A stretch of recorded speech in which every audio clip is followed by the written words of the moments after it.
Hello, and welcome to today's Cutter Consortium webinar with Scott Ambler. My name is Mark Rosani, and I'm the host of today's session. In just a minute, Scott will begin his presentation on Agile Outsourcing.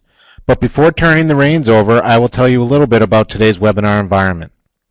To enlarge the presentation, just click on the full screen button, which you'll find in the upper right-hand corner of the slide pod. To return to the original size, just click on that full screen button again. You can ask questions or make a comment at any time during this session by using the questions chat pod. Just type your question or comment in the box at the bottom of the pod and then hit your enter key or click on the speech balloon to the right of that bar to send it, and it will be added to the queue. If your question has to do with the logistics of this session, we will reply privately by chat. In today's Cutter webinar, Senior Consultant Scott Ambler will explore strategies for effectively initiating and governing an outsourced ID delivery project in an agile manner. Scott W. Ambler is a Senior Consultant with Cutter Consortium's Business and Enterprise Architecture and Agile Product and Project Management practices. He is the thought leader behind the Disciplined Agile Delivery Process Decision Framework, Agile Model-Driven Development, the Agile Data Method, in the Enterprise Unified Process, working with clients around the world to improve the way they develop software. Scott is co-author of several software development books, including Disciplined Agile Delivery, Agile Modeling, The Elements of UML 2.0 Style, Agile Database Techniques, and the Enterprise Unified Process. He is also a senior contributing editor with Dr. Dobbs Journal. Welcome, Scott. Hi, how's it going, everybody? So anyway, thank you very much for taking time out of your busy day to attend this seminar. I hope you find it of value.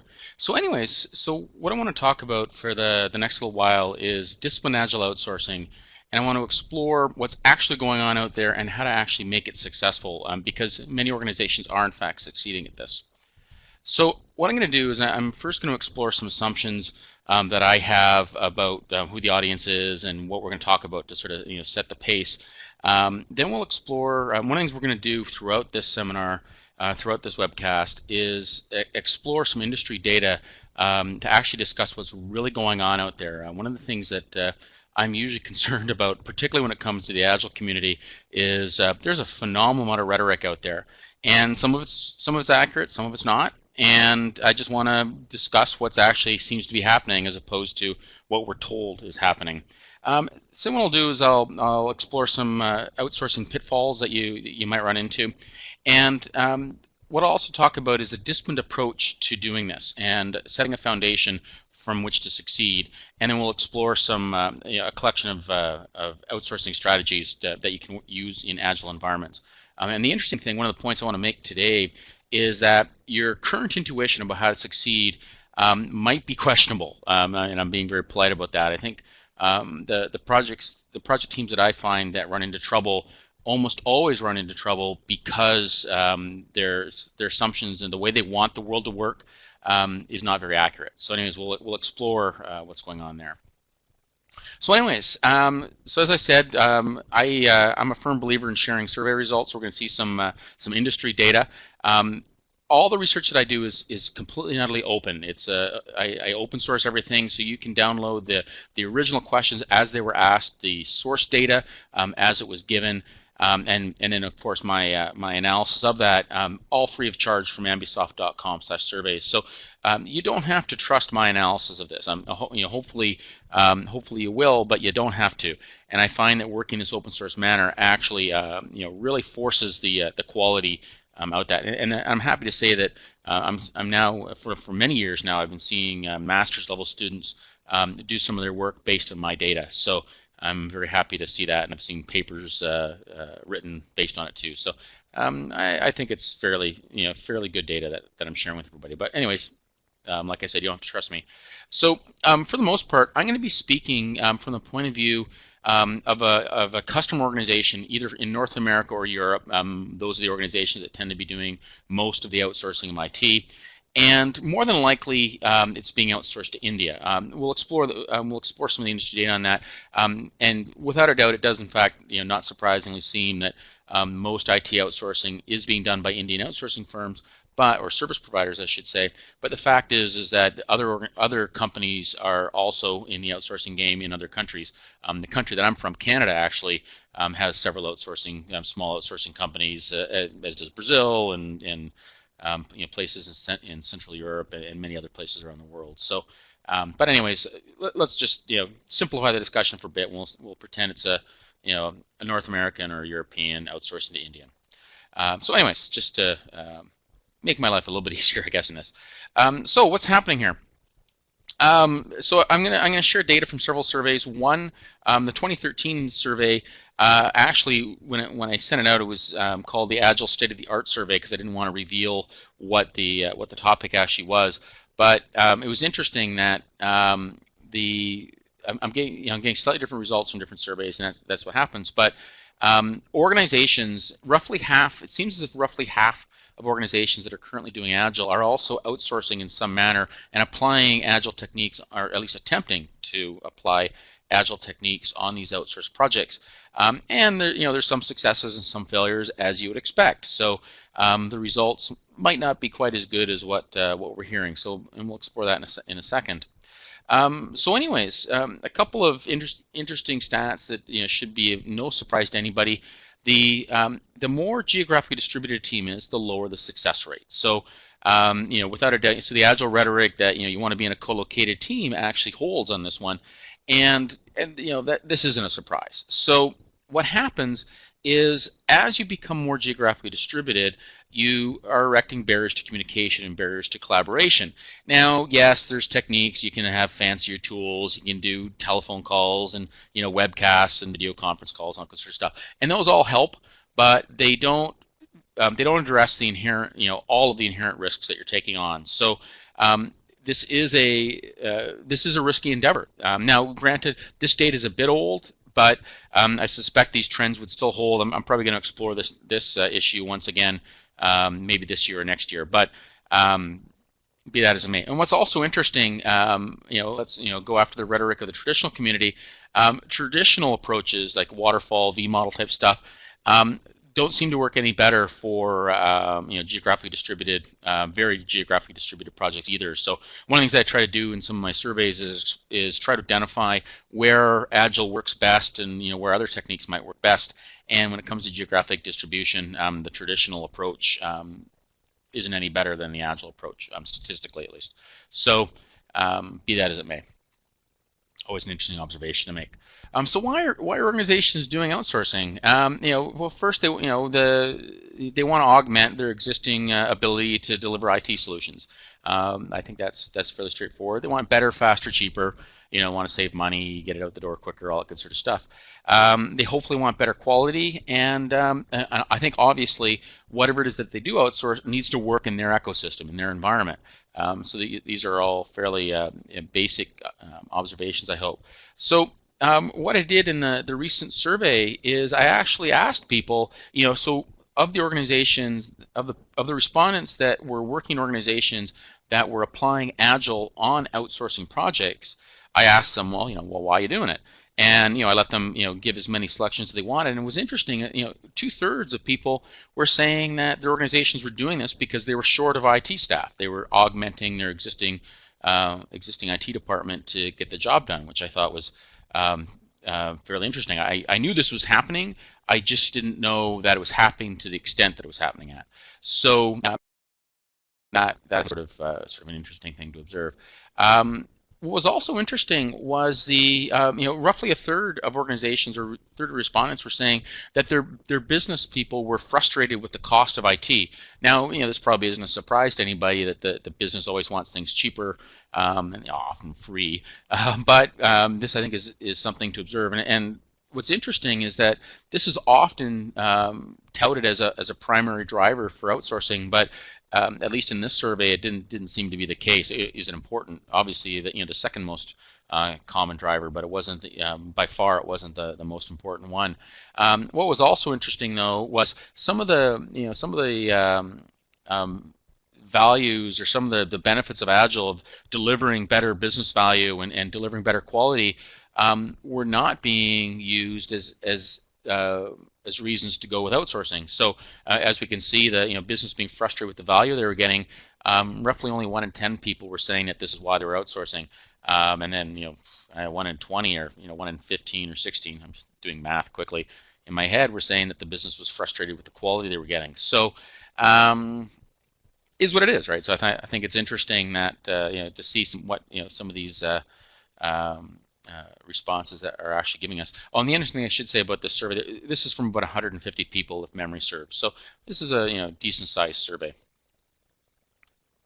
So moving on here. So why are service providers offering agile outsourcing services? Well, they want to maximize profits, right? So agile, there is ample evidence showing that agile techniques do in fact produce higher morale. They do seem, compared to traditional, they do seem to produce quicker time to market, quicker, better return on investment, better value delivered, better stakeholder satisfaction.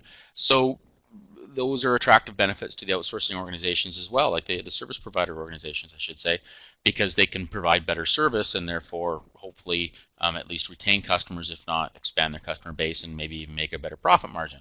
So there's a coherent reason for the outsourcer, the service providers, to be doing this agile stuff as well. So what are the challenges here? So one of the things I should say, I should have mentioned this. I've worked on both sides of this fence. I regularly work with organizations around customer organizations around the world that are trying to outsource, do agile outsourcing, or at least do outsourcing, and then hopefully be more effective at it. And I've also consulted to the service providers, particularly many of the Indian ones as well, and they're striving to become more agile. And what's interesting is that some of the challenges I run into constantly are this perception that by the customers that the service providers couldn't possibly be agile, therefore they need to create all this big documentation and follow this owner's process.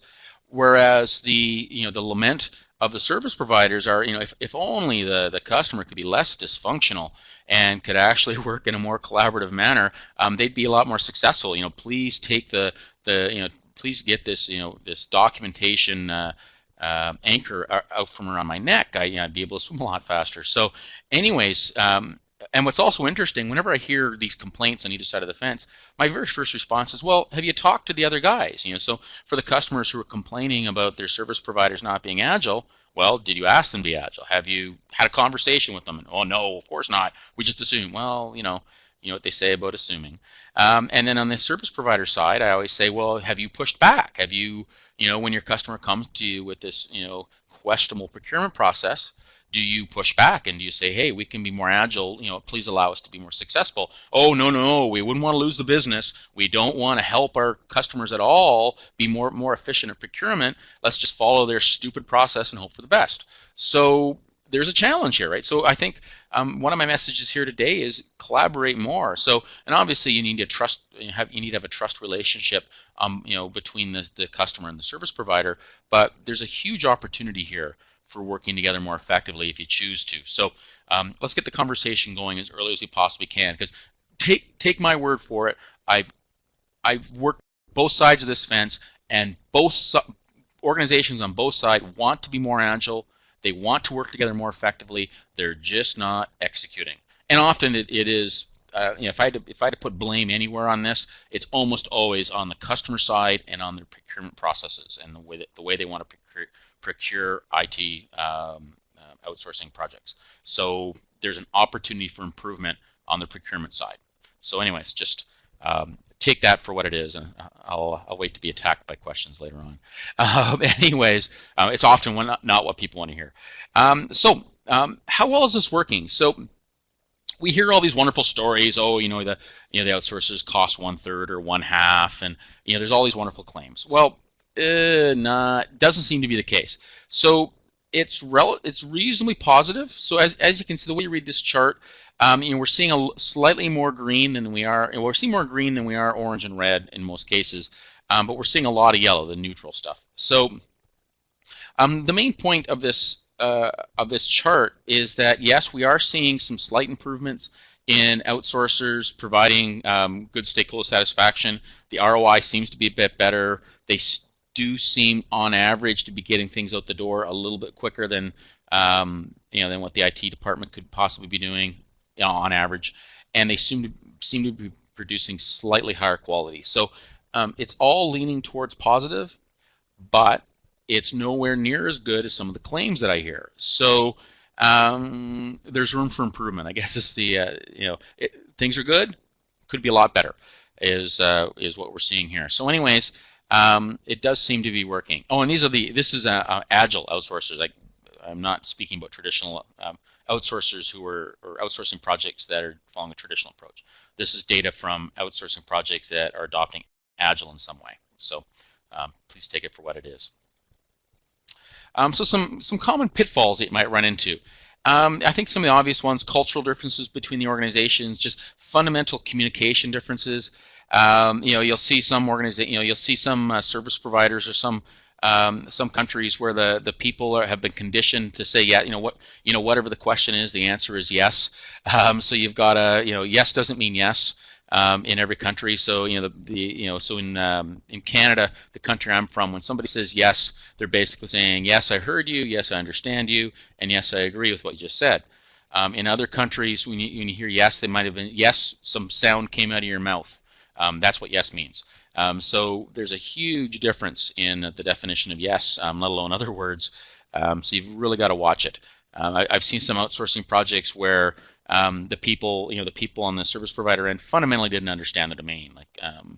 15 years ago, I was involved with a retail, like a grocery store retail organization who was outsourcing to India in this case, and so they were running big supermarkets in here in North America, which North Americans fully understand, right? I can go down the street, go into a supermarket, fill up a cart with food, check out, and I got a bunch of food.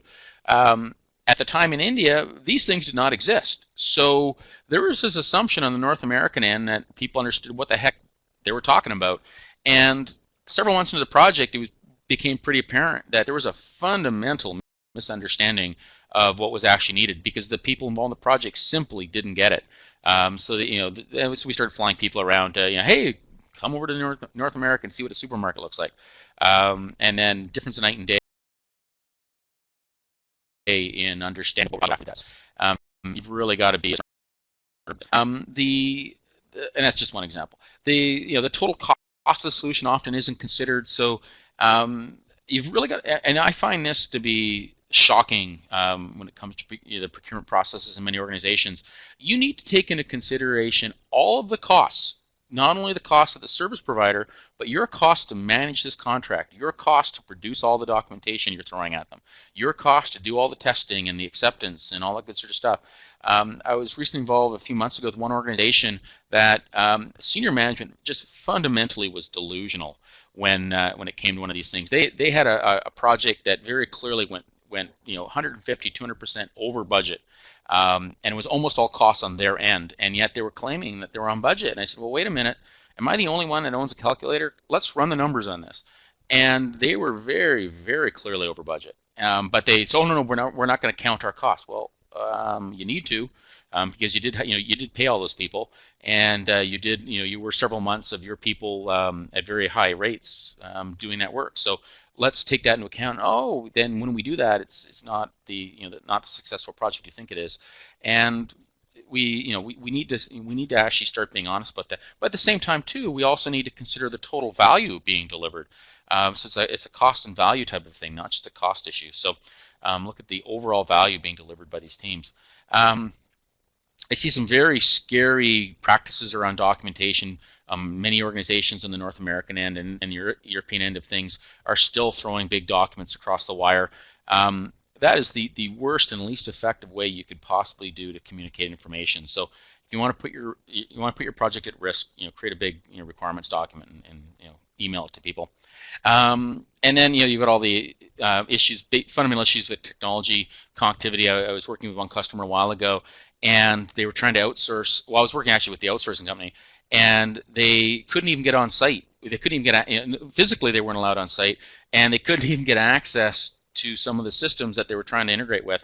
And then testing was just going miserably as a result. Like, how the heck do you test, do pre-production testing when you can't even get access to the testing environment because of fundamental, they just didn't have the security rights and stuff like that. So they were, basically they were being set up for failure. So it was a real sort of shame what was going on. But stuff happens. Anyways, some agile outsourcing pitfalls. Sometimes the customer procures an agile project using traditional strategies. So they demand this big detailed estimate up front and detailed schedule up front, not recognizing all this risk that they're now piling onto the IT team. They want to take what's called a water scrumfall approach. So let's do a bunch of big documents at the very beginning. We'll do agile in the middle during construction, and then we'll go to an onerous, long time, anal type of a deployment process. So you get these, the bookends of the delivery life cycle are really heavy and slow and expensive, and so they're getting, yes, they're getting a little bit of benefit in the middle, but very, very little. So this is a problem. So, and then either side of the fence not being agile. You've got to, so from a customer point of view, when you procure an agile project with the from the service providers, you need to insist that they have agile experienced people on the project, and consider interviewing some of these people and making sure you got the right people and right staff on the project. And these people will probably be more expensive on an hourly basis than the traditional people. So you're going to have to pay for what you're going to get. So this is something that often people don't understand, is that the agile people are in fact worth more and get paid more and get billed out at a higher hourly rate because they are more efficient and more effective. So be prepared to pay for that. So if you get you go for the lowest common bidder, yeah, you're going to get people who don't get paid very well and probably are not very skilled. So you're going to get what you pay for. Some geographic distribution pitfalls. All the obvious communication and time zone differences. And yeah, there's some great tools out there, and they do help, without a doubt. Some of the fancier, more sophisticated tools work, and you will in fact need them, because the tools that work very well for co-located teams work very poorly for geographically distributed teams, and vice versa.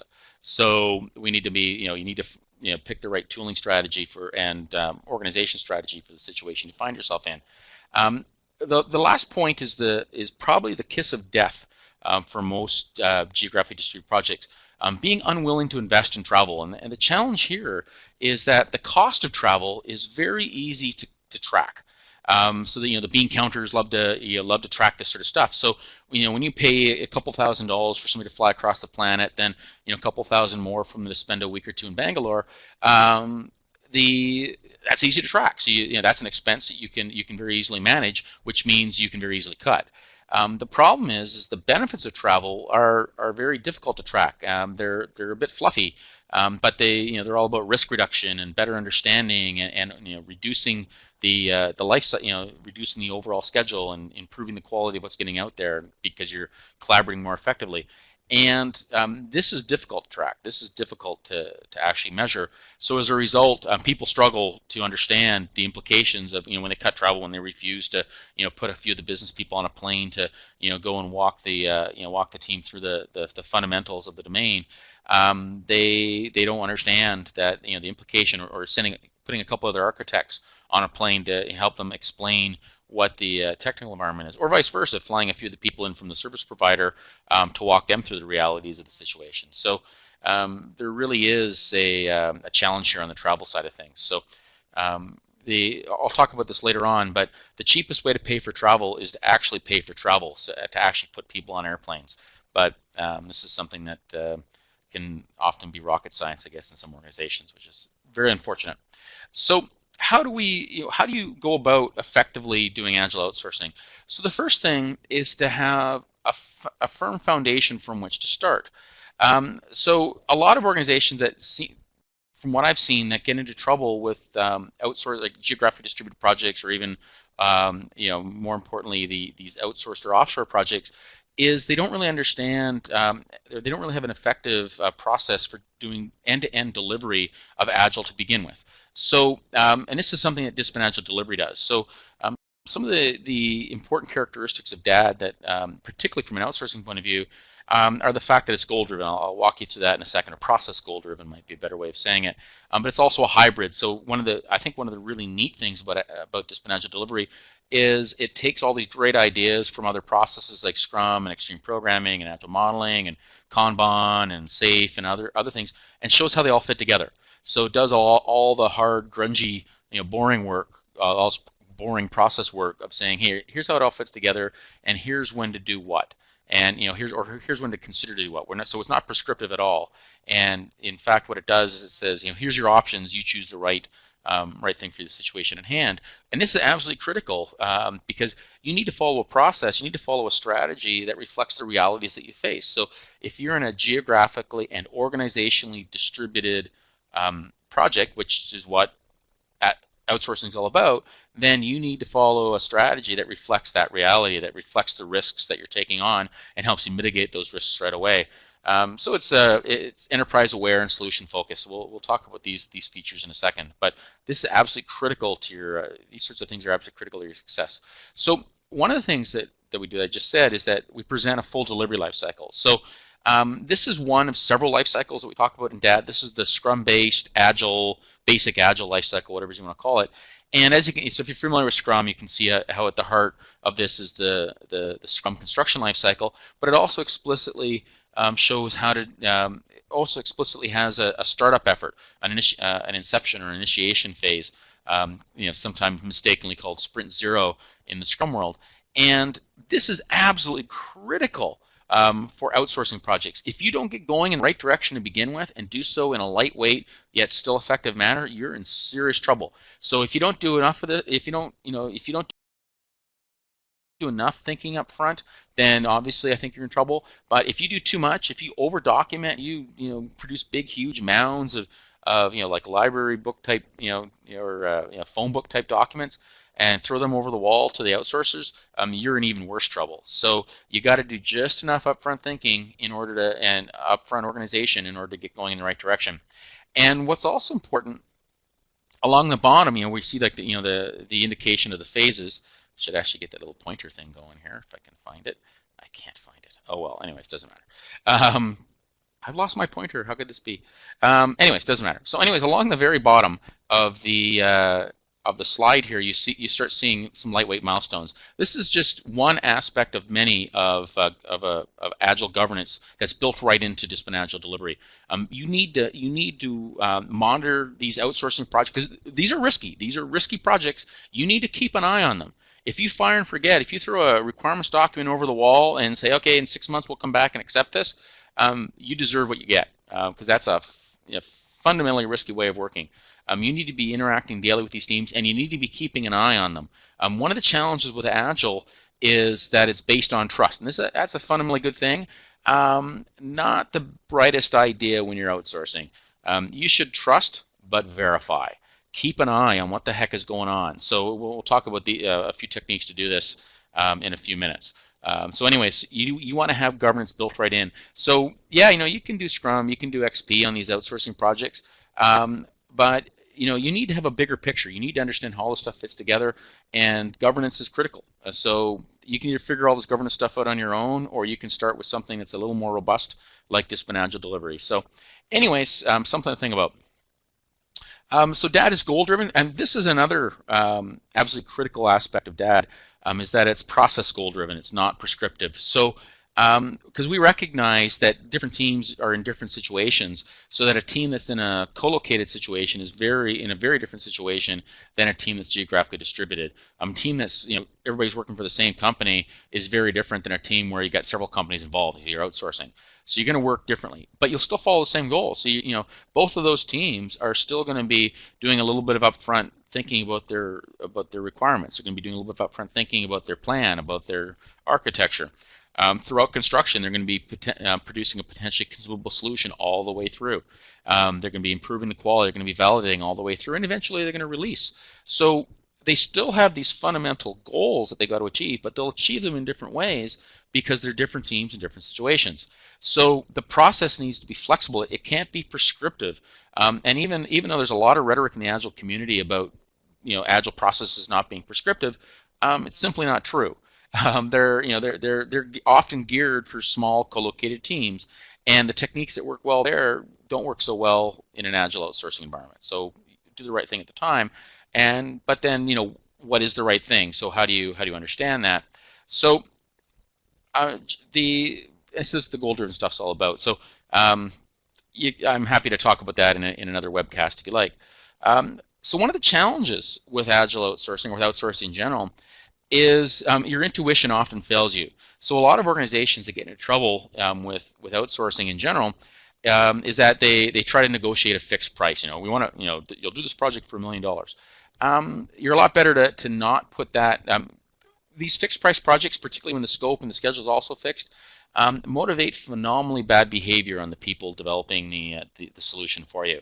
Regardless if it's an outsourcing situation. So be a little more flexible in the way you fund things, which means you need to be better at governance. But if you are more flexible on the way that the project's being funded, that enables the service provider to be more flexible in the way they deliver the solution to you, and you can actually spend the money more wisely if you choose to govern it. Organizations want to save money on the travel. I was talking about that. You'll often see these project teams with longer iterations. Oh, well, it's an outsourcing project, therefore we have a 6-week iteration or an 8-week iteration. No, it's a riskier project, and because it's riskier, you want to have shorter iterations. Have 1 or 2-week iterations, not 4-week iterations, right? So shorten the iterations. Having artifact-based quality gates. You want to, let's sign off on the requirements document. Let's sign off on the architecture document. Let's sign off on the testing plan. Let's sign off on all these documents.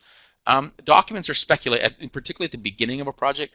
It's not really a requirement specification. It's not really an architecture specification.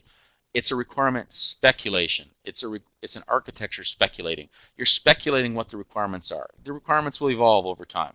You're speculating what the architecture is. So signing off on that sort of stuff and thinking that you're getting value from that, all you're doing is you're increasing your cost, you're probably increasing the schedule, and you're more than likely increasing the risk. There's better ways of working, which we're going to talk about in a second. Outsourcing because your IT isn't your core competency, holy crow. If you're not good at it, so if you can't manage the people down the hall from you, what makes you think you can manage people who are on the other side of the planet? Really, let's start thinking about this a bit more. So this, I think, is a bit of a challenge here. We've got to, so yes, IT might not be your core competency, but you still got to be able to govern and manage it. Otherwise, interesting things are going to happen to you, particularly in the long term. But anyways, I think it's, I don't want to belabor this point. And trying to control critical aspects of the work. One of the things I'll talk about right now is if you're going to outsource, then outsource.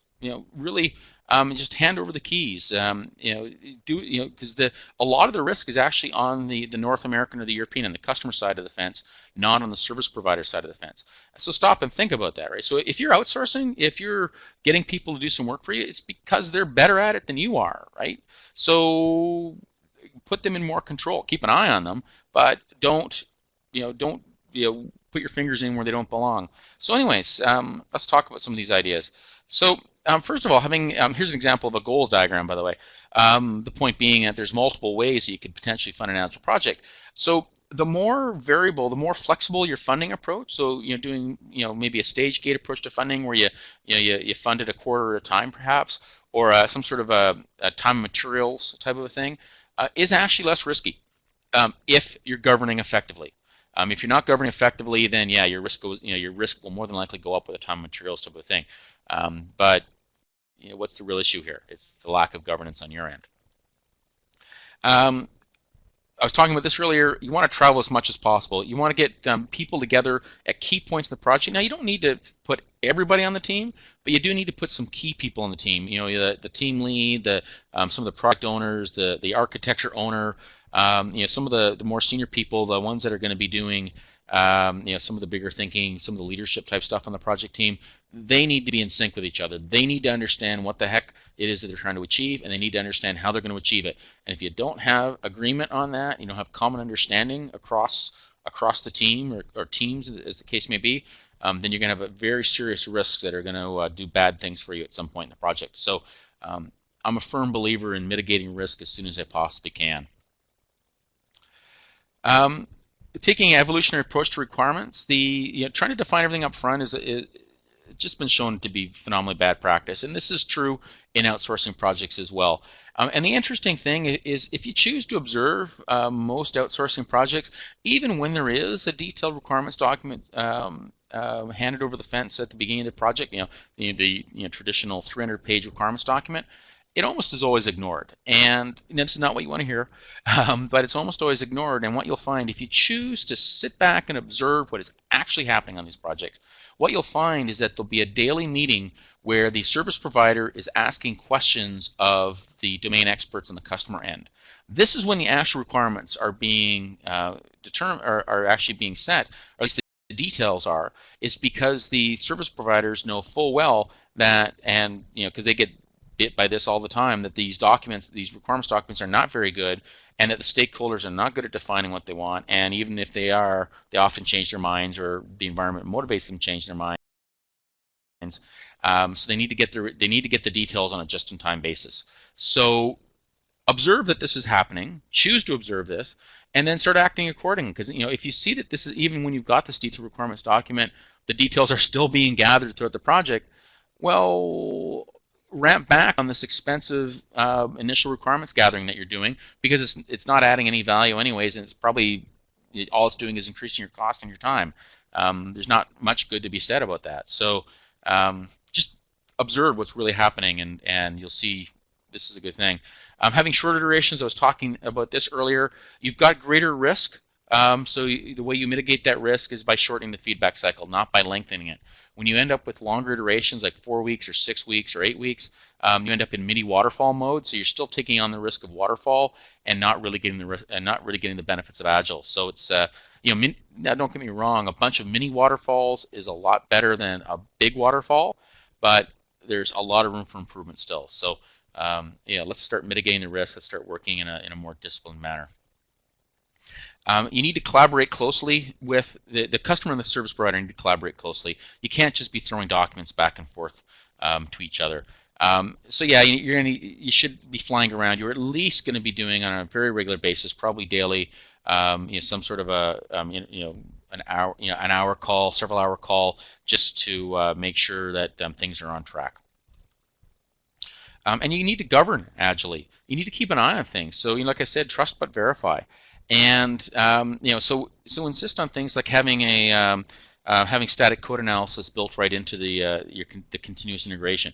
Insist on things like a weekly demo or a bi-weekly demo of what's being produced, of like the actual working consumable solution, not just documents being thrown back and forth at each other. Make sure that you're actually getting what you're paying for.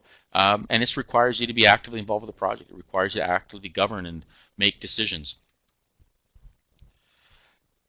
Test throughout the project. So yes, the service provider should be doing a lot of testing. They should be doing at least developer regression testing on a daily, if not multiple times a day type of basis. Better yet, they should be doing test-driven development. This is something I would consider building right into the contract. You should expect to see a test suite being built as the software is being built and running, and you should even the customer should even be able to invoke it. At the same time, though, it's also reasonable to expect a working build being pushed from the service provider to you, so that way the either the customer or another organization the customer is outsourcing to for testing can actually do what's called parallel independent testing to actually validate the work that's being done. And often doing more complex forms of testing like exploratory testing, pre-production integration testing, and so on. So this is something that we talk about a fair bit in Disciplined Agile Delivery, that when you're at scale, and outsourcing is a perfect example of a scaled project, then you're gonna go beyond some of the whole team, more simplistic approaches to working that you see in the not at scale Agile strategies. So anyways, do the right thing for the situation you find yourself in. Have a gradual handover too. I see a lot of organizations get into trouble where they start bringing their operations people in, or the sustainment people in late in the project. So the idea is that, we'll have like a 1 or 2 week handoff where the service provider throws a bunch of documents at us and so on, and that always goes poorly. So start bringing in, so if you're going to have a sustainment team, Well, first of all, you're much better off if you're going to outsource development. Why aren't you also outsourcing some of the sustainment effort as well? Probably the same provider, because they're now experts at that system. So sort of makes sense to have them sustain it for you. But anyways, if you're going to choose to have another team sustain it, then start bringing some of those people in partway through construction, so that way they know the internals of what it is that's going to be handed to them, and they've got a much better idea of what the heck is going on. So this is a much lower risk, much less costly way of doing a handover. So take it for what it is, and this is true of non-outsourcing projects as well, by the way. Succeed locally at first. So the fundamental point here is, if you can't do this stuff in your own shop, when you got people down the hall from you, you're really going to struggle to keep an that on a team that's on the other side of the planet. It's just, I think this is basic management 101 type thinking, but organizations that really sort of struggle with that. So anyways, so be a little bit smarter about it. So what I'm getting at here, crawl, then walk, then run. Particularly if you're new at Agile, or if you're new at outsourcing, doing a big outsourcing a big project right away might not be the way to go. So start with something small, get a little bit bigger, get a little bit a little more complex over time, and succeed. Succeed in stages. Much safer and much more robust way of doing things. And then, like I said, if you're going to outsource, then outsource. So hand as much of the work over to the outsourcing company as possible. Obviously, that requires a trust relationship with them. So in the first couple times you work with them, you might not do that, but get to the point very quickly where you do in fact want to let them do the work and get out of the way. Basically get out of the way. Yes, you got to keep an eye on things still. You still got to govern, but that should be about it. You should really, because the customer organization, that's where the expenses, the greatest expenses are on the customer side of things. So reduce those expenses, reduce that risk. So it's really, the organizations that are good at outsourcing have figured this out. The organizations that are still sort of learning, it takes time to figure this one out, because intuition tells you that, oh, this is a risky thing. We got to make sure we do all the requirements and set all the architecture and all sort of stuff, because we couldn't possibly trust these other guys to do it. Well, like I said, they probably are better at IT than you are. If you're outsourcing to them, chances are pretty good they're better at it. So, think about it that way. Harsh observation, but it is what it is. So anyways, a few parting thoughts before we go to questions. So some agile development strategies. So at a minimum, you're going to have to be doing continuous, the service provider, the people doing the work, are going to have to do continuous integration. You want to get this healthy feedback at least daily. They should be integrating, if not more often. And if they're not, then that is a very clear sign that they're not doing Agile to begin with, and a very clear sign they're probably in trouble. They should at least, as one aspect of that, they should at least be doing developer regression testing. Better yet, test-driven development. They should at least, the customer should probably be doing parallel independent testing, keeping an eye on things. If you leave acceptance testing to the end, if you leave pre-production integration testing to the end, that is the most expensive and the most risky way that you can do those forms of testing. That is not going to work out well for you in general. So push those risks to the front of the life cycle, test all the way through. And that requires a bit more sophistication on the customer end. And it does put a little more cost throughout the project on the customer end, but it's a wonderful risk reduction technique. It's all about shortening the feedback cycle, finding the bugs, finding those acceptance bugs, finding those integration bugs very early when they're easy to fix, not at the end of the life cycle when they're the most expensive to fix. That's just not a good way of working. Keep your iterations short. Consider co-locating your product owner. So if you've got like a Canadian company, if you're a Canadian company and you're outsourcing to India, put the Canadian product owner on a plane to India and put them in. That might mean you need a couple of product owners and they fly back and forth, because it is tough, having to live in another country for a while, you're away from your family, all that sort of stuff. But just by doing that, and yes, that's an expense, but by doing that, you dramatically lower your functionality risk. You dramatically lower your communication and collaboration risk. Much greater chance of, and you're actually in a position, the customer's in a position they can keep a really close eye on what the heck is actually going on. Is there in fact a valid question to ask is, if the service provider says there's a team of 30 people working on your solution right now, is there in fact 30 people working on your solution. Because I will tell you, I have seen some situations where that is not, that has not been true. And until you get there and see what the heck is actually going on the floor, heard a few people, oh, you haven't even started really, other than a couple business analysts banging out documents for us. So you trust but verify. And then other good techniques, continuous deployment. So not like I was saying earlier, not only should they should at least be deploying a working build on a regular basis to the customer, and even consider deploying into production on a regular basis as well. There's no reason at all why an outsourcing company couldn't be doing this for you. Once you get the that trust built up and that that the discipline built up to actually work in that manner. So very possible. When does this stuff make sense? When your organization is successful at in-sourced Agile and you really understand what it is you're seeing and how to govern it and how it should work, that's an indication that you might be ready for outsourcing. You need to, but at the same time, you need to understand the risks that are associated with outsourcing. There are risks. It isn't. I think it's pretty obvious that there's risks there. So be prepared to govern effectively. Be prepared to address those risks. Because if you're not, then bad things are going to happen. So you need to go in eyes wide open, I guess. So is this actually working out? So I left this to the very end because I think this is a valid question to be asking. So what's going on? So an interesting question to always ask is, in a survey, or at least anytime, I guess, is would you continue on? So yes, you're doing Agile outsourcing now. Would you continue doing it? And as you can see, so this was a single selection survey, but as you could see, almost half said, yeah, it's working well enough, and they're going to continue, or it's working. Over half said it's working well, and they're going to continue, either well or well enough. Another almost quarter said it's too early to tell. So that could, those could still go either way, but those are fairly positive results. And so it's sort of interesting that and only 1 in 10 said, yeah, it didn't work out so well. We're actually going to reshore. We're going to bring that work back. So things are working, seem to be going in the right direction for this agile, agile approaches to offshoring, or agile approaches to outsourcing, I should say. So I think this is, I think that was an interesting result in my mind. So anyways, let's go to questions here, if there's any at all. Yes, thanks so much, Scott. At this point, we would like to move to the Q&A portion of the session.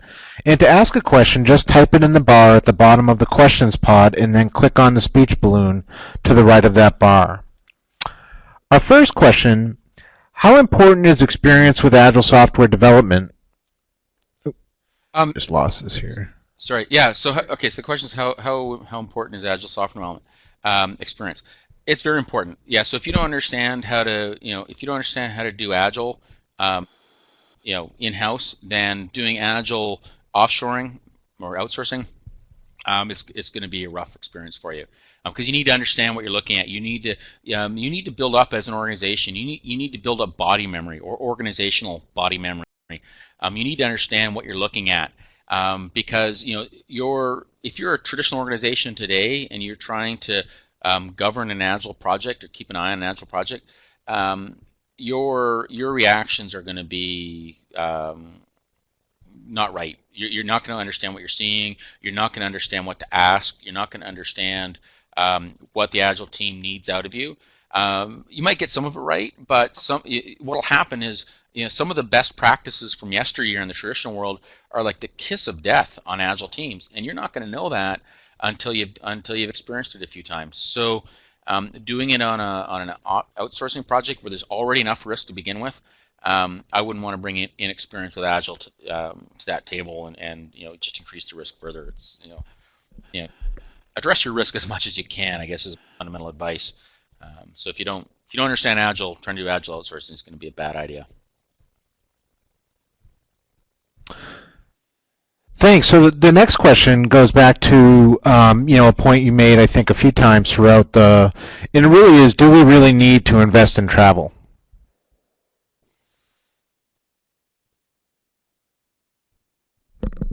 Okay, I couldn't hear you at all. Sorry, Mark. Oh, let me check my mic here. Is that better? Yep, getting better now. Okay, great. This was a question that had to do with some of the points you made, and it was, do we really need to invest in travel? Oh, yes. Well, okay, so fundamentally, no, you don't have to invest in travel, but it's a phenomenally good idea. So the problem is that with a geographically distributed team, there's really huge barriers to communication there. If you're on the phone, you can't get any sort of you're not getting any body language. There's so much information needs to be communicated.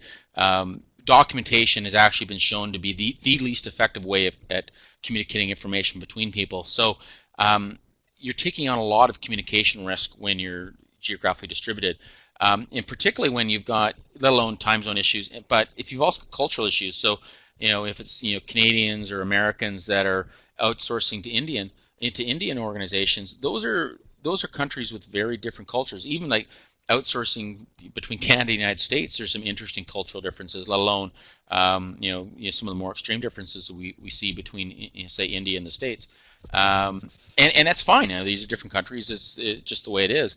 But because there's cultural differences, it brings risk in.